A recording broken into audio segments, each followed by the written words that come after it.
Hi, my name is Jack Crowe. I'm an aortic dissection survivor and I am an aortic athlete. Hey everyone, my name is Carmen David. I'm an aortic dissection survivor and I'm an aortic athlete as well. Carmen, it's so good to see you. We haven't done this in a little while. I know, it's been a minute. And I understand you have an event coming up. Do you want to tell us about that? Yes, I am super excited because this year is shaping up to be amazing for amazing turnout. This August 24th is going to be the 8th annual Run for Aortic Health 5K and 10K here in Fort Worth, Texas. And it's a great event for, raising awareness for aortic disease as well as raising research funds, which includes initiatives like the funding of the aortic disease and exercise study. Yeah, Carmen, you have done such an outstanding job with that run.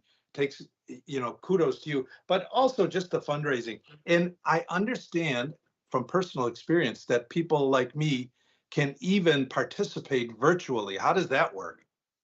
Yes, so anybody can participate from wherever they live. We do have some internationals that participate as well. And that just means you can run it, walk it, hike it, do it at your own time, and just a support of what we're doing here. And it's a good way to get moving as well. You can find details for the event at runforaortichealth.com, and we'll put the link in the notes as well here so you can find those details. So hopefully some folks can join us. It's going to be a good time.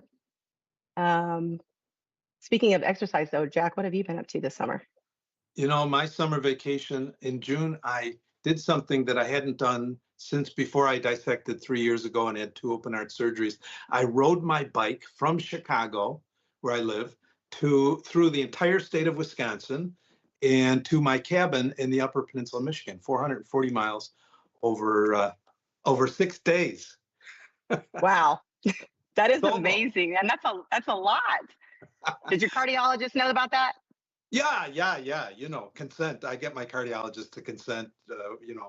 Sometimes I think the nurse practitioner consents grudgingly. The cardiologist gets it, but I keep my blood pressure low. I measure my blood pressure the whole way. I think my average heart rate was like 95.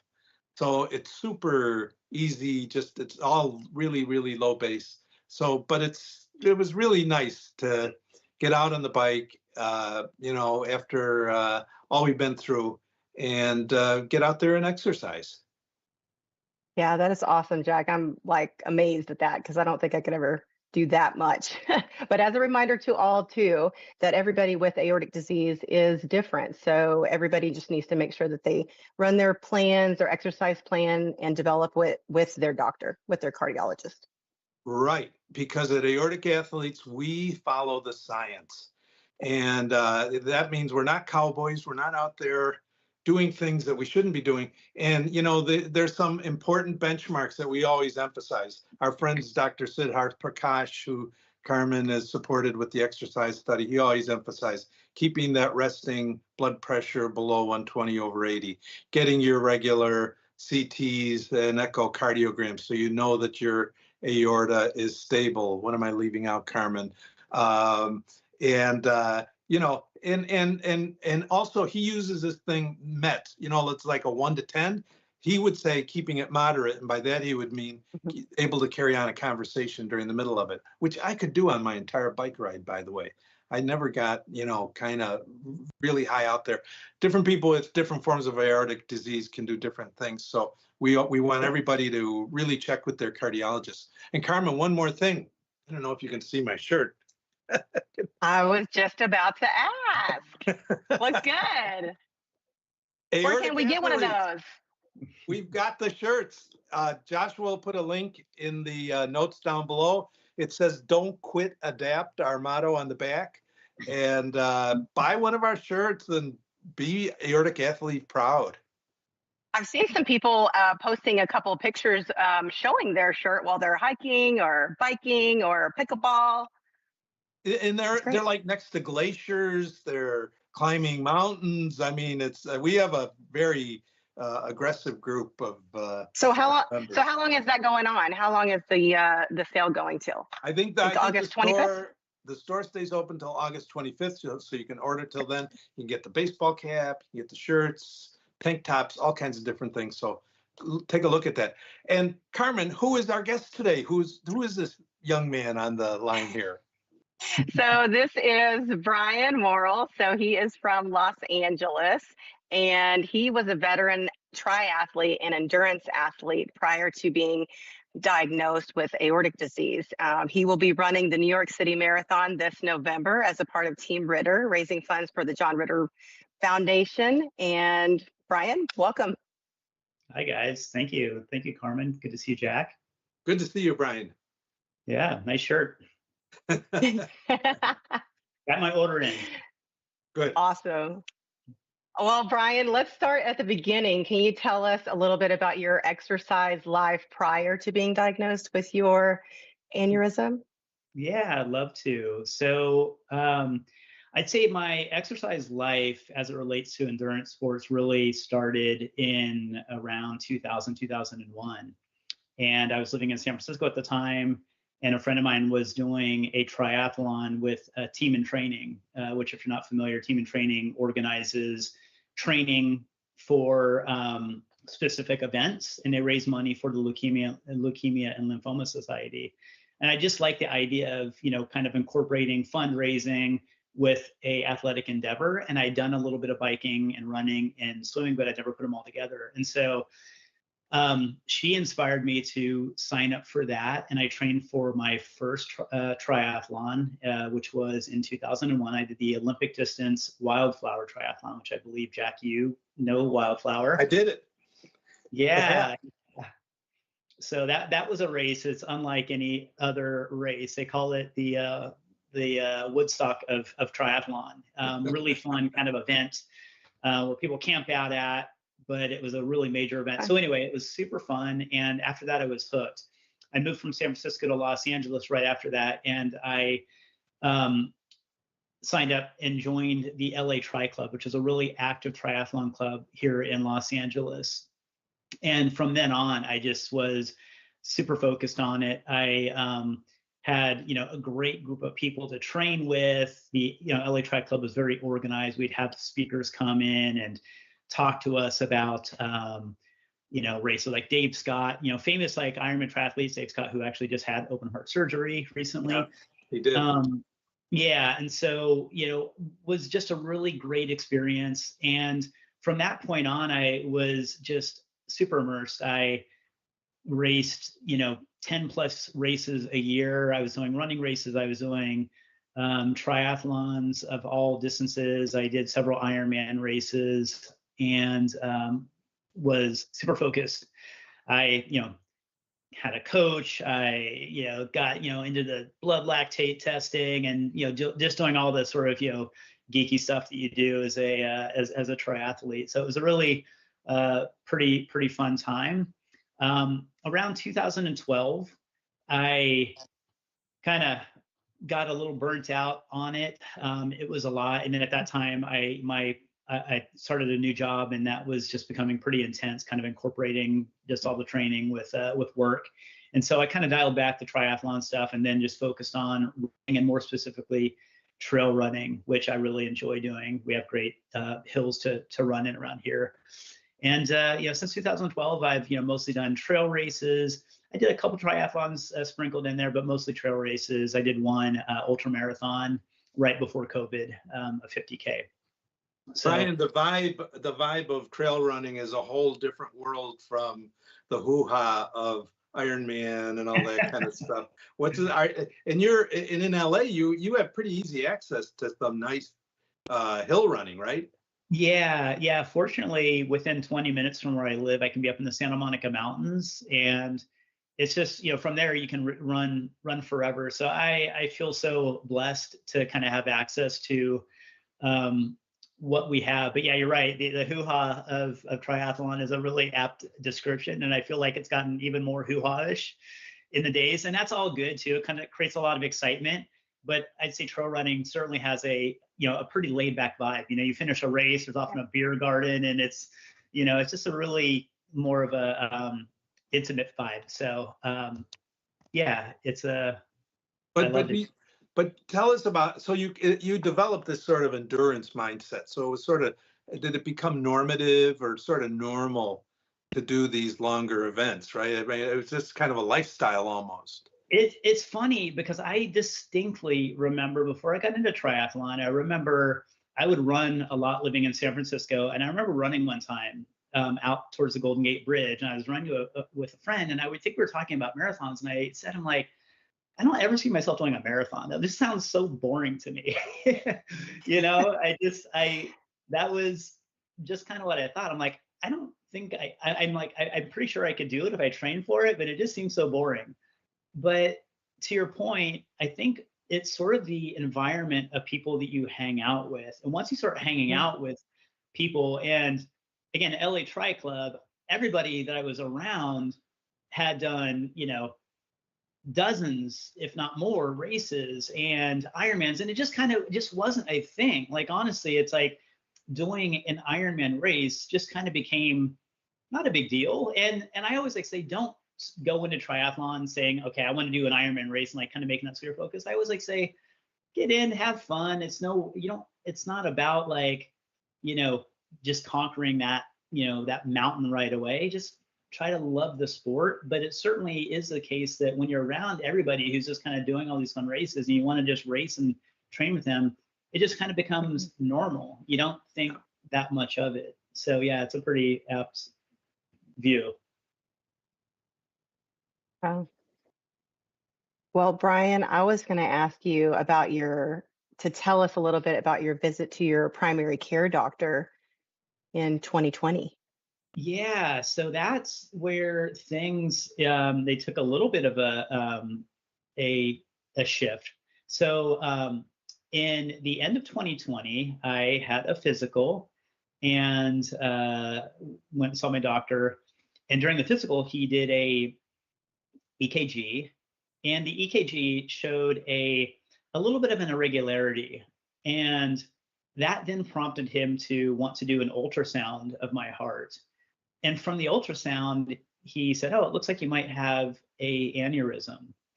And I'm like, well, what's that? And so, you know, he explained that my, you know, aorta was enlarged.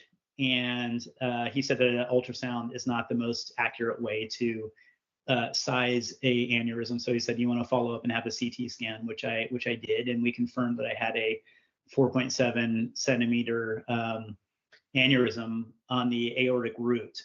And hey Brian, I just want to go back to one thing. Carmen, I don't think I've ever heard of anyone from an or a cardiologist, it was actually a personal care physician, from an EKG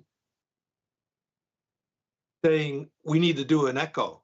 I always thought like an EKG couldn't diagnose or couldn't point the direction towards, you know, the aorta, but I don't know. So that's a new one on me. Yeah, I don't think I've heard of that either. I have heard of somebody doing an echo, like there was a story of someone doing an echo for like a pretend patient, and then they found her aneurysm that way. But yeah, EKG I didn't know about. Yeah, well, I mean, I think he found it when he did the ultrasound, like right after, right? And then, but it was a regular reading of the EKG that sort of led him to then do the ultrasound. And so, so yeah, he, you know, we confirmed I had a 4.7 centimeter aorta, and I was told that we would keep an eye on it. We would check it annually with a CT scan, and if it got to 5.5 centimeters, they would then operate. The next year I went in and they did the CT scan, and it had grown to 4.9 centimeters. And then you know, and then they said they're going to operate. And at that point, I basically said, so what about the whole 5.5 centimeter thing? Like, why are we, you know, deciding to operate so suddenly? And they basically said, well, you know, we need to look at a bunch of factors. We need to look at the rate at which it's growing. We need to look at your family history, which I have some family history, which we can talk about. And then he, you know, basically we need to weigh the odds between waiting and doing nothing versus, you know, operating on it. And, you know, I like to think my doctor, he was fantastic. My surgeon, Dr. Sheeman at UCLA, head of the cardiothoracic center there. And he did not say this, but this is what I read into it. He basically said, I do this routinely, like, you're in good hands. Like, don't worry about this. Like, you know, and so I had full confidence in him, and I, you know, just knew that everything would be just fine. But it was a little bit of a shock to, you know, within a year have to have the surgery. But I guess it also provided a little bit of relief, like not having to have this, you know, ticking time bomb inside of me. Go back a minute, Brian. I'd like to talk about two things. One is your family history, and the second is what your mindset was like. So how did you react to the news that you had an aneurysm? I mean, Yeah. I had never heard of, when I was in the emergency room dissecting, I had never heard of an aorta. I had no idea what it was. So what was your reaction? How did it affect you know, you were this endurance runner and stuff like that. How did you react? I was a little confused. I'm like, okay, well, how concerned do I need to be about this? I didn't really quite know what to think. And I'm like, well, it's my heart, you know? I mean, that's obviously pretty serious. So I knew to take it seriously, but I didn't really know how concerned I needed to be. And then I spoke to my cardiologist, and my cardiologist, he did not cause me a ton of concern, to be honest. He basically said, you know, live your life. He said, we'll keep a close eye on it. He said, don't lift heavy weights, don't do isometric exercises, you know, don't, you know, do things like we were, you know, straining and holding your breath, whatnot. And I was really emphatic to like say, look, I like to, you know, run long distances. I get my heart rate up. I run in the hills, and, you know, do things that kind of get my blood pumping. And he did not indicate any real concern around that, for better or for worse. I mean, did you have high blood pressure? I did not. No, my blood pressure has always been fine, and it continues to be fine. And I'm not on any blood pressure meds or anything. Wow, lucky you. So you're in the 20% that's not affected by hypertension. Yeah. So wow. yeah, I think it was just the fact that I could continue to just live my life. And what I hadn't found, and I didn't really look for anything, I didn't look for any online communities. I don't think aortic athletes exist. I think I knew you started that a little bit more recently, but I found like the Zipper Club and some of the others out there. And in a way, I didn't find those until pretty close to my surgery. And in a way, I was pretty happy to not find those, because I think that it would have maybe freaked me out a little bit more than I was. So I think that there's probably some benefit to having just this kind of blind faith, which is what I had, versus people get very scared, rightfully so. I'm certainly not judging anything, and everyone has their different experiences around it. But it's only when I saw the online communities, I'm like, oh wow, like I'm maybe a little less concerned than I should be about this. But then I was, you know, soon after that having my surgery. Carmen, we're in the dissection club, but I wonder what your thought is on the cardiologist saying to you know, yeah, just keep running. Just keep doing what you're doing. I mean, I think there is something we said. Number one, you didn't have high blood pressure, but also you just had a habit. Your body was used to doing. It was normal to go for a trail run. Mm-hmm. I don't know, Carmen. Well, and I think that you know, that probably has a lot to do with it, because I think at first I would be like wondering, again, as many of us do, wonder why there's such a difference from one doctor to another doctor's opinion. But if they're knowing of his athletic history, and that he already has probably incredibly low blood pressure and heart rate due to those activities, that they wouldn't be as concerned. But for anyone else, I would probably be a little bit more wide-eyed about that reaction from the doctor. And Brian, you said you had a family history of some kind. Did somebody have aortic disease? Did somebody dissect? Is there somebody like that?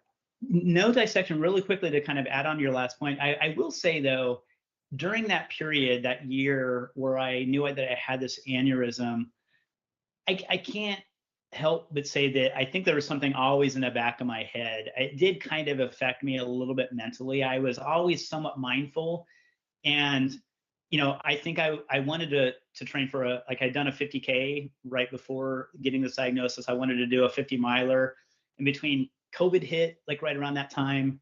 And then also it was like this kind of aneurysm thing. I'm like, okay, like that kind of slowed me down a bit. So my running certainly tapered down quite a lot. I wasn't doing as much trail running at that point. So even though he didn't tell me not to do it, I just personally, I'm like, okay, this is not something I want to mess around with. So I took it seriously enough to just sort of like, no, I need to kind of dial things back a bit. So yeah, but in terms of family health history, we did not have any family history of dissections. I frankly had no idea what a aortic dissection was before this. And, but I had a lot of heart disease history in my family. My mom had a heart attack at the relatively young age of 50. And then after that, she had a stroke at the age of 62, and her stroke left her permanently disabled. So for 10 years, she lived half paralyzed and aphasic, meaning she couldn't talk very clearly. She was very mentally sharp, and though she lived in an assisted living facility, I would go up and visit her very often, and we had a routine where I'd take her out to dinner, I'd take her to the movies, we could laugh, have a conversation and whatnot. She was hard to understand, but I could make her laugh, and she's very like mentally there. So, and her mom had a stroke, many years ago. So on her side of the family, we had heart disease. On my dad's side of the family, there's hypertension and whatnot. So there were all of these things that I really should have been a little bit more leaned into and proactively kind of taking my heart health into my own hands. But I had this sort of naivety / borderline, maybe arrogance, thinking like, gosh, you know what? I'm healthy. Like I'm not, my family is not, as active as I've been for many years and whatnot. And I just sort of like figured, okay, well, that's them. I'm focusing on staying healthy. I ate relatively healthy and all that. And it just doesn't matter, I mean, it helps, granted, it helps, but, things get passed genetically, as you guys know. A lot of things are tied to heart disease. And I always say you're never too healthy for heart disease. And so that's a pretty key learning for me from that experience.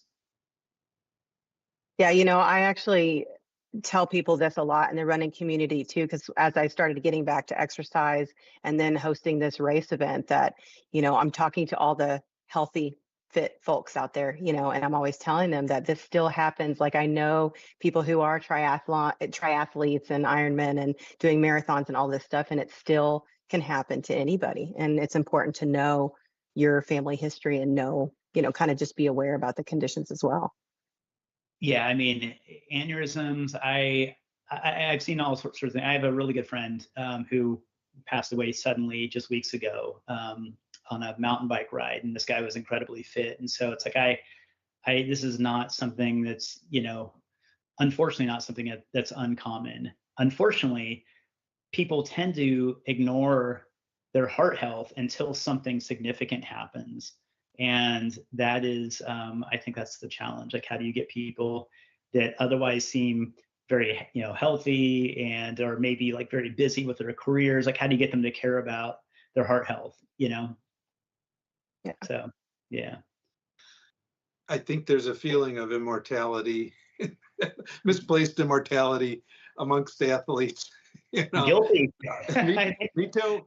Yeah, I think I don't know about you, Carmen. I don't know about you, but well, I got a lot of other medical problems, so I definitely don't think I'm immortal. I've had stuff happen way too young already. So, but Brian, so Brian, tell us how leading up to the surgery now, like how did you end up having the surgery and when? So I had my surgery March 7th, 2022 at UCLA. Leading up to the surgery, I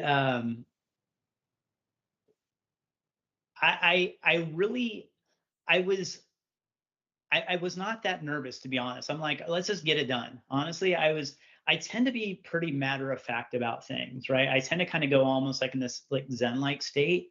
It's almost like at the beginning of like a race, right? I sometimes, just sort of almost shut my mind off and just kind of put emotion aside. And that's how I felt as the surgery approached. And frankly, God, one of the nicest things about open heart surgery was just the outpouring of affection and love from friends and family. And I'm sure you guys, experienced that. Like your situations were certainly a little different from dissection, but I mean, it's that, my gosh, it's almost like I was dying and seeing like my own, funeral about to happen. And I gotta say, like that, it's still thinking about that warms me up. And so I really appreciated that. My family was, very leaned in, and a great support system there. And I ran the day before my surgery, ran 3 miles. We went to, Wow. to the overlook in Santa Monica, and I went for a little run. And it's just kind of how I just keep relaxed. And Brian, the percentage of open heart surgery patients who do a 3-mile run the day before is you are you're less than a 1%er. I'll take those odds, and I feel very blessed to have been able to do that. So again, that was my experience. And I'm completely aware and empathetic of other people's experiences and kind of what they go through. And it's really scary. I just kind of, sort of put that aside. I put so much, faith and trust in my doctor and frankly, my health. I kind of hung my hat on, going in relatively younger and relatively healthy. And I just felt that would serve me well in terms of recovery and whatnot. So I went for it. I was just like, let's get this over with and be done with it. And that was my attitude. Oh, well, so can you tell us now so this journey led you to another passion for raising awareness. Can you tell us a little bit about that? Yeah. So coming out of this, one of the things that, I sort of realized is kind of what I just mentioned, is that I think that a lot of people do ignore their heart health, especially if they are people in this kind of like class of us, right? People that are used to being healthy, that identify with being healthy and doing athletic events and whatnot. And so I was really sort of oblivious to risk factors and everything else that goes into heart health. And so I wanted to do something to help create awareness around that, specifically for that audience of people that might not be tuned in, but they might have some risk factors that they're not really aware of. And so I created a website called welltree.health, and it's through it I am talking about sort of the intersection between heart health and health and wellness. So everything that kind of goes into heart health. So I kind of touch on certainly fitness. I talk about nutrition a little bit. I talk about, emotional health. I talk about sleep, all of these different things. And really want to kind of like help raise awareness to all of the things that kind of help one's heart health. So it's a passion project right now. It's it's certainly an uphill battle, getting people that don't care. As I mentioned, once people get a diagnosis, they care, and they'll find a community like Aortic Athletes or other communities like that, and then really lean in. But before that, how much people care is somewhat questionable. But we all know people that have been affected by this disease, maybe people that have died from it or whatnot. And so I think that, and the disease is growing, right? So I think that there is an opportunity to hopefully make an impact. So it's a small project, but it's growing and continuing to put energy into it. Well, Joshua's going to put Welltree in the show notes, and people will be able to check out your website. There's some nice information there that Brian's put up on both his journey, but I like the focus. It's more general. It's not like we are laser focused on aortic disease athletes and people who exercise with aortic disease. And I love that you're taking you're stepping back a little bit and say, hey, there's a whole community of exercisers out there who just need to be more aware of their heart health, including aorta. Exactly. And, I certainly, I'm not a doctor, obviously, but I study a lot of this, and I curate, right? So I make sure to kind of link to all my source material and cite experts and whatnot. So I'm just a little bit of a conduit. So, but yeah, thank you for asking. Well, Brian, let's go back. Now, you just had open heart surgery, and I always describe open heart surgery. Well, maybe dissection might be different. I always say dissection is like getting run over by a tank. You're ground up in the mud. How did you feel coming out of open heart surgery, and what was it like getting back to doing any movement and then a little exercise? How did that go? Well, I didn't dissect, so I didn't feel like I got run over by a tank. You had a repair. That's why you're here, because you did a repair on an aneurysm. Right. I think maybe I felt like I was run over by a Yugo or something like that, but not a tank. Yeah, it was definitely not pleasant coming out of surgery. So surgery went well. What I recall was the pain on the sternum, which clearly that's obvious. But what really complicated things, my only real complication after surgery was I had this really persistent cough that I didn't know what the source of that was. And it was fluid, and they weren't able to identify exactly what it was. We were trying all sorts of different things to get the cough under control. And that lasted for a couple of weeks. So, as you can imagine, you guys know, having your sternum cracked open is not comfortable. Having your sternum cracked open and then coughing persistently is not a good time. And so that was the biggest complication for me. But other than that, I was up and walking pretty quickly, and doing laps around the step down ICU, step down. Well, I don't think I was walking in the ICU, but yeah, step down unit after that. And I think that after like 3 or 4 days, they were ready to release me, but they decided to keep me a little bit longer to just keep an eye on the cough. So I think I ended up staying in the hospital for about 6 days, while they can kind of just monitor that cough situation. So yeah. And like everyone, I suppose you started out walking. How long was it before you did your first little jog? I think within about 3 weeks. So, I came home and I started walking like right away.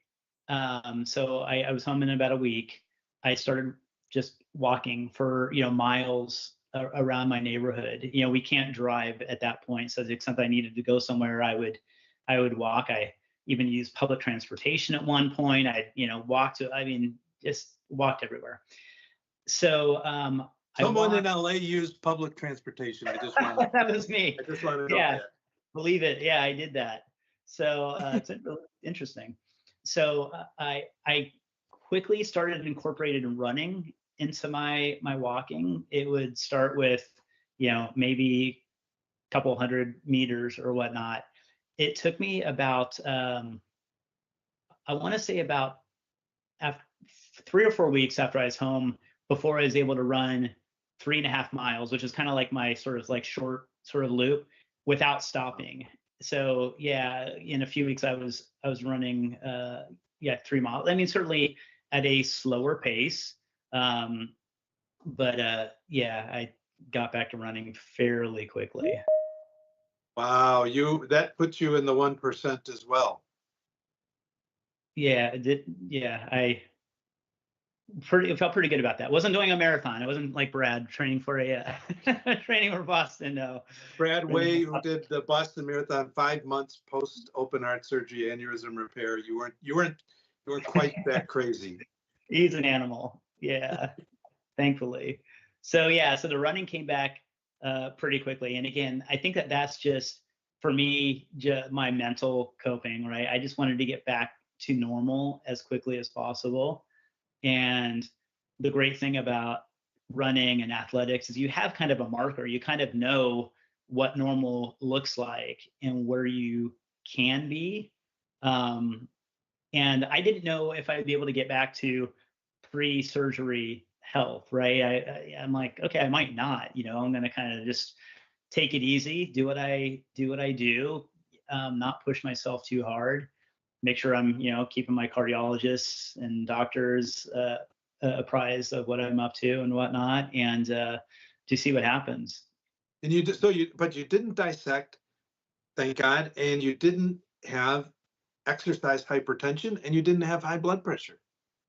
So no. So were you on beta blockers at the start or no? No, the only thing, so the worst part of my diagnosis, or something related to the diagnosis, is that I was told that I had slightly elevated LDL. I think it was like 113. You're supposed to be under 90, if I'm not mistaken. Cholesterol. And my doctor wanted to put me on a low dose statin. And that was the thing that made me more upset than anything, more upset than the surgery or whatever. I'm like, man, because I really thought, like, God, I've really worked on being healthy, and I like high cholesterol, like that's for unhealthy people, but even that is something that can be passed genetically. So from that point on, I changed my diet. I didn't eat a lot of, red meat. I ate a lot of chicken, but I became pretty much a pescatarian, and most of my meals are vegetarian these days. But no, wasn't on any beta blockers or anything. One thing I should mention though was years ago, I remember during a physical, a doctor saying something about, it looks like your heart might be, you might have a enlarged heart, but he just kind of chalked it up to something we called athletic heart, right? And which is something I guess that's common for endurance athletes.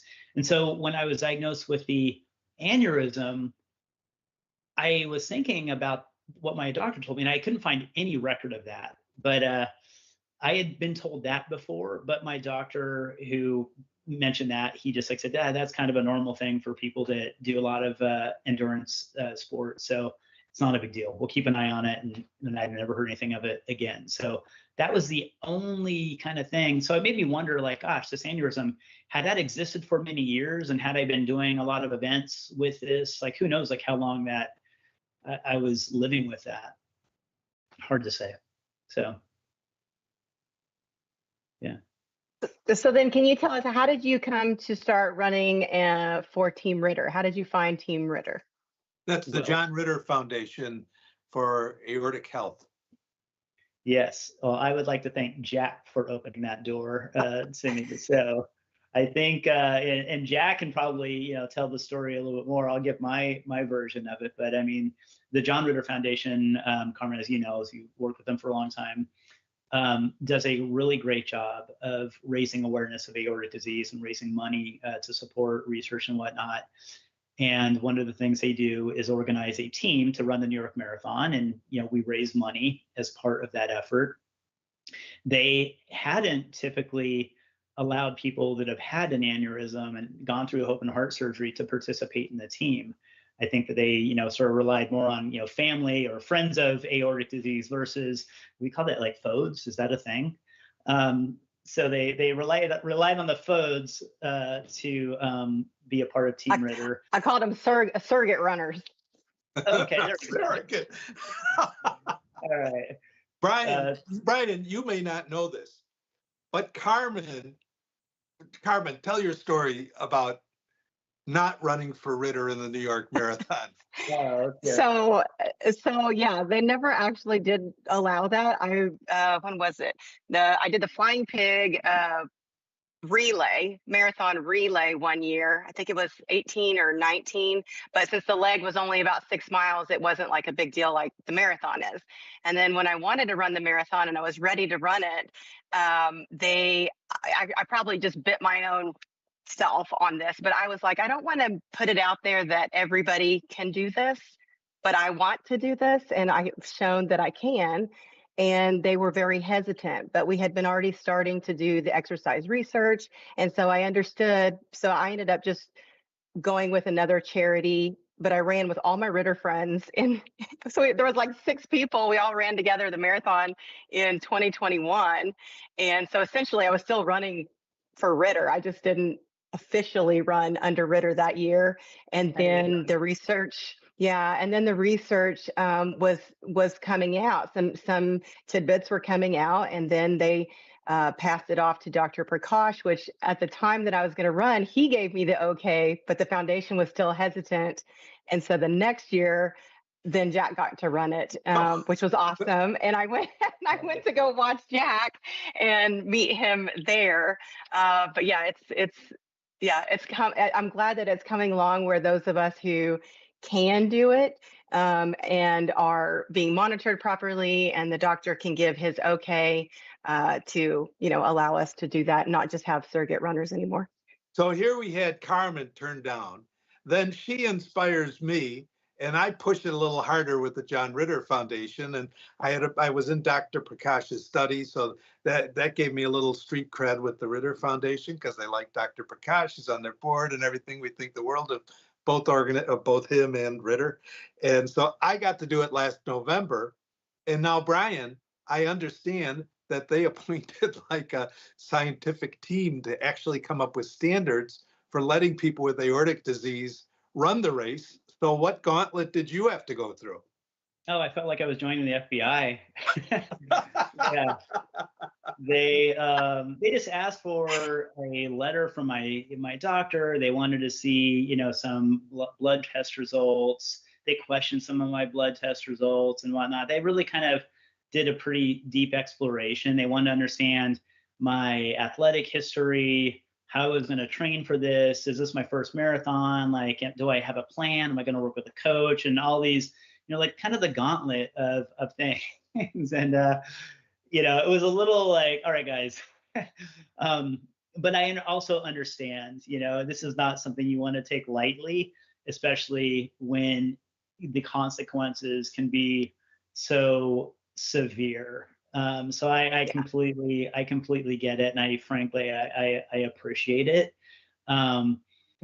But it did feel like, getting like Secret Service clearance or whatnot. But I really want to thank you. I didn't know that, Carmen, that were the original trailblazer. So yes, thank you, and thank you, Jack, for opening the door. I gotta say, I'm so excited. I lasted the New York Marathon in 2007. It's my favorite marathon by far, and I am super excited to do it. So thank you guys, and to do it as part of this, something that's really meaningful for me is really like, it's awesome. I really thank you guys. Well, if anybody watching, you can actually help Brian reach his fundraising goal to run the New York Marathon, for the first marathon post his open heart surgery, and for the Ritter Foundation, and for the studies that Carmen is supported with her run.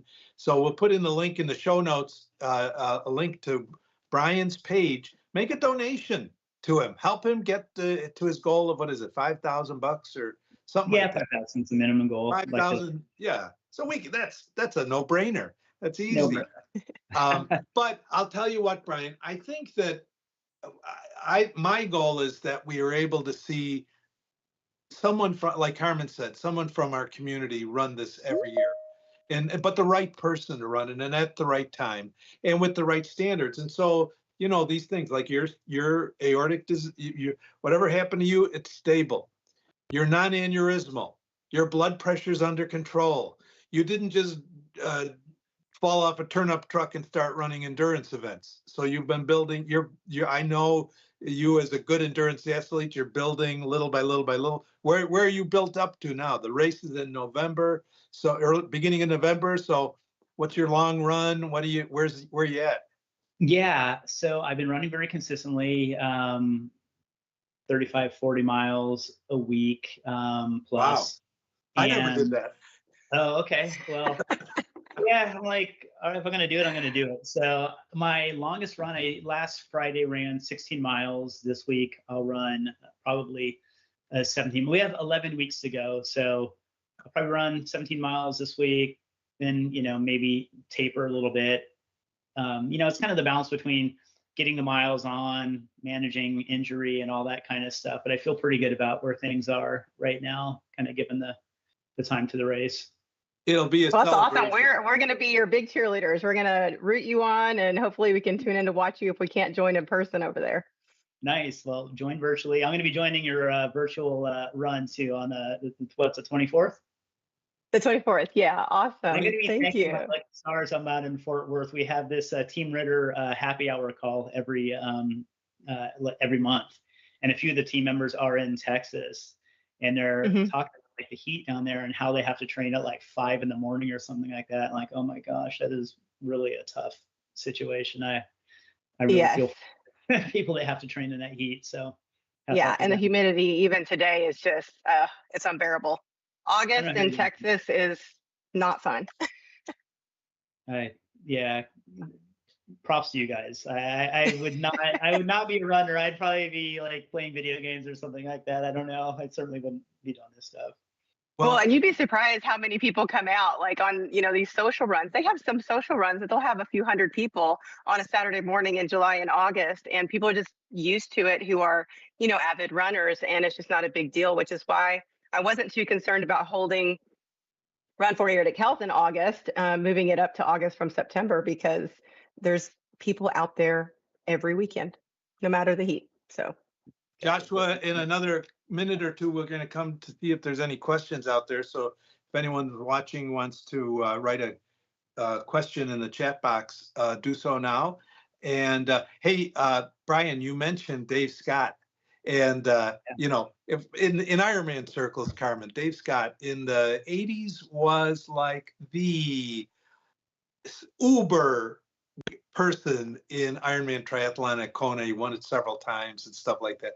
He's now 70. I think he's about 70. He's like the renowned Ironman coach, and he was bicuspid like you. He had an aneurysm, and I believe he just had surgery. I've seen some videos maybe a month or two ago. He's recovering. Maybe one day we can get him on to do a talk with aortic athletes. Yeah, he was the man. Him and Mark Allen, it was the Iron War. It was like the famous, like probably the most infamous Ironman race at Kona. And him and Mark Allen kind of went, back to back, and for this entire race, they were side by side. I mean, it's a really incredible race. You can watch it on YouTube. Yeah, I saw his video. It was either just before or soon after his surgery, and he pulled up his stomach, and he's still got like a 6-pack stomach at 70 years old, which wow. not many of us are. Yeah. Nah. Joshua, do we have some questions? Well, we want to say hi to some people, and we do have some feedback. Right away, we want to say hi to Tom Nowetner. Hey, Tom. Hey, Christina. Tom's calling from us from outside of Pennsylvania in New York State, right there on the border. And then Christina is hitting us up from Texas. Karen jumps in to say, aortic dissections are rare, but aortic disease is a lot more common than you think. It's always wonderful to see people in the aortic community with their varying degree of abilities living their best lives. And then as you were talking about the way in which they isolated your trouble, she says, thank you, Brian, for sharing your information with the Aortic Hope community. Great job, Carmen and Jack. And then she said, think aorta. Big giant red heart next to that. So that was a big one. Tom did have a question. He said, cardio cough? No? I don't know what cardio cough is. Yeah, I don't know what that is. Yeah. So right after you got out of your operation, you said you were still running around with a cough. How long did that run for? Yeah. Oh, yeah. So that ran for, the entire time that I remained at the hospital. So I was there for a week. And then after I got home, that cough continued for at least another 1 to 2 weeks. And then it just kind of eventually went away. But I get pretty bad allergies. So we were trying like allergy medicines, antihistamines and whatnot. Nothing was really having an impact. I mean, they, did x-rays, like looking for water in my lungs and all that kind of stuff. And, didn't find anything significant there. So, but yeah, I don't know. Is cardio cough, is that a thing? I think if that's your only complication from cardiac surgery, you're doing pretty good. I actually, there's another aortic athlete who's had a pretty serious case of that, and I think they even did some kind of intervention after the fact. But yeah, but the good news is that's a if that was the worst thing that happened post surgery, you're doing pretty good. Yeah, it's a little uncomfortable, but I'll take it. Yeah, I think we were just looking for a little clarification on that part.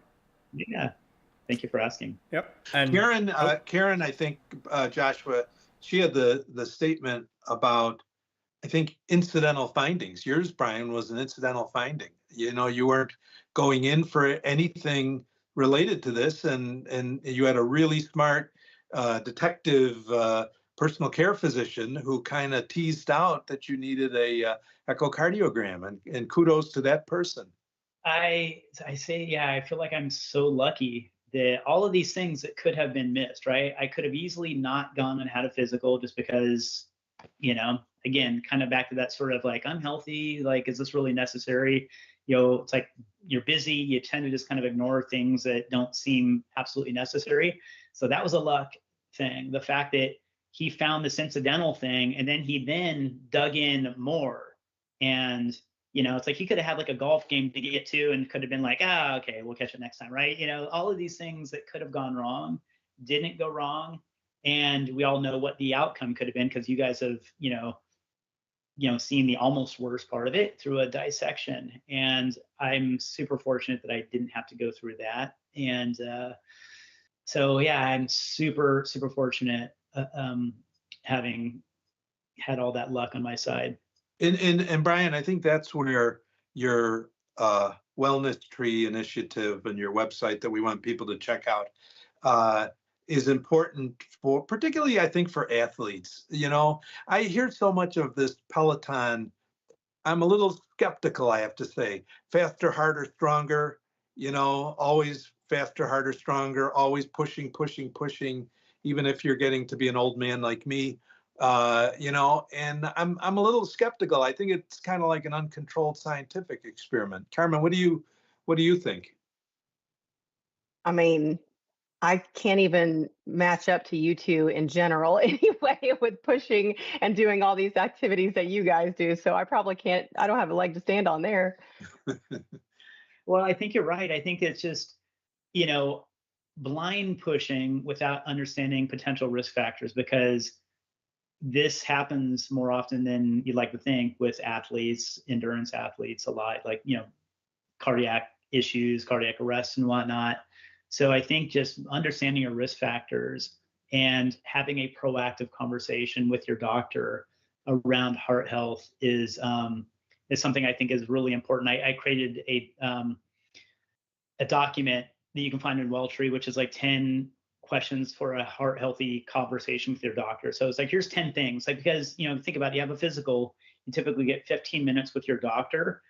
I think you should go in prepared with questions and things to ask, so you can really, take charge of the conversation, not just kind of sit there like letting him talk to you, because they'll make the conversation as short as possible to kind of just check the box and get on to the next patient. So I want people to kind of have a good understanding of how to have a conversation about their heart health, understand their risk factors, understand, blood tests and everything that should be done. Like, what are we looking for and what do we need to do? So, yeah, I that's something you can find on the welltree.health website.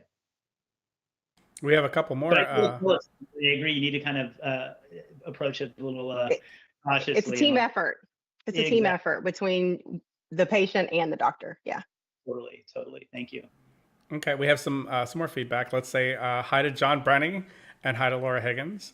John says, does Brian need any support during the marathon? Oh.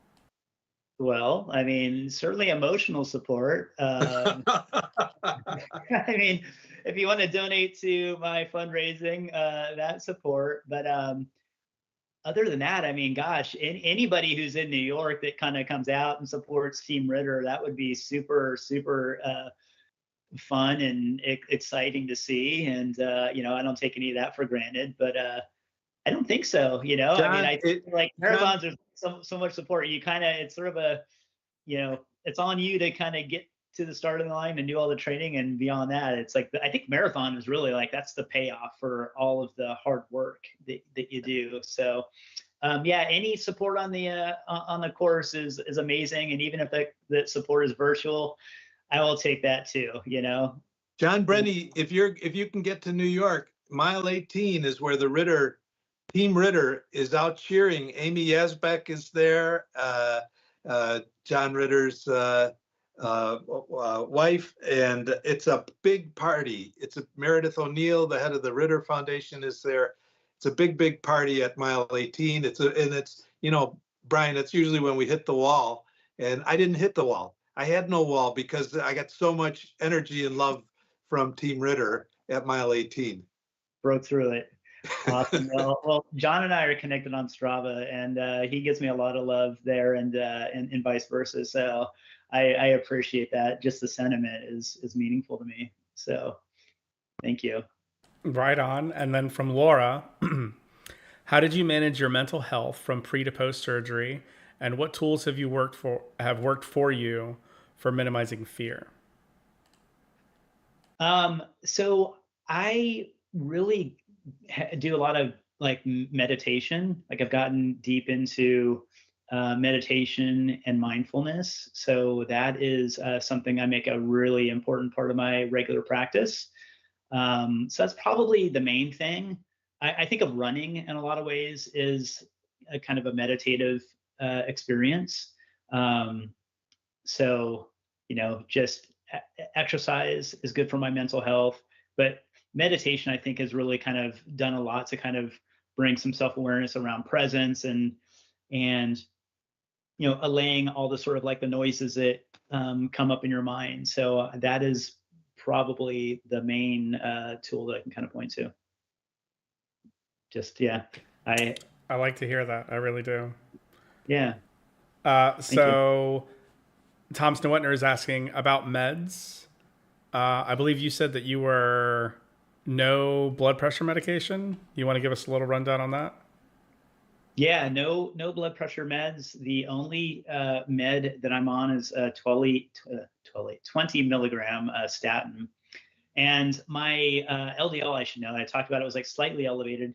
I think it came down in my next blood test to like 47, which is like pretty low. And I asked my doctor, can I go off these? So I didn't know if that was attributed to kind of completely changing my diet or if it was attributed to the statins. And he said, we should just stay on the statins. And I didn't want to argue with him because I know that a lot of doctors, they really advocate statins, and I have zero side effects. It's a very low dose. So part of me is like, thought maybe I should just try to just go off them and see what happens to my cholesterol, but it doesn't really matter. I'm fine with being the only thing that I'm on. And Brian, we should note that you, and I think Brad Way, who we interviewed a while, not too long ago, is not on meds too.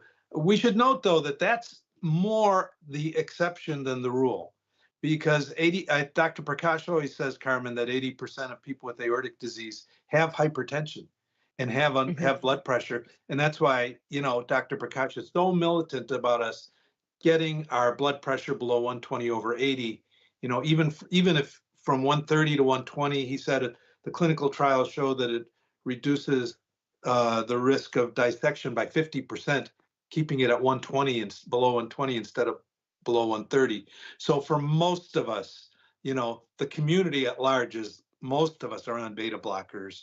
Most of us are on amlodipine and or other blood pressure meds. I don't know, Carmen, if you carvedilol and Yeah, I appreciate that. I'm completely empathetic about that, and I feel a little sheepish, right? I feel like it's all different levels of people within this sort of community. So I maybe kind of represent a part of it, but I don't take it for granted, and I respect everybody that's kind of out doing what they can do within sort of their kind of confines and circumstances and whatnot. So in my mind, it's all good. I really appreciate that there is a community of people that are focusing on being athletic despite having gone through aortic disease. And thank you guys for kind of creating this space.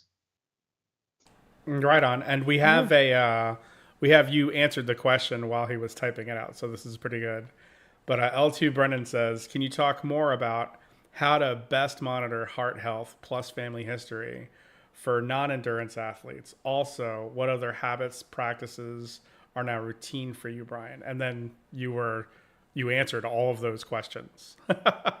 You talked about Welltree, the Welltree.health website with cardio question or heart related questions, and then you talked about meditation, and then you talked about running for mental health. And so he was just like, oh, I think Brian just answered my question. Yeah. Understanding your family history, I think, is super, super important. There's actually some great apps that help you do that as well.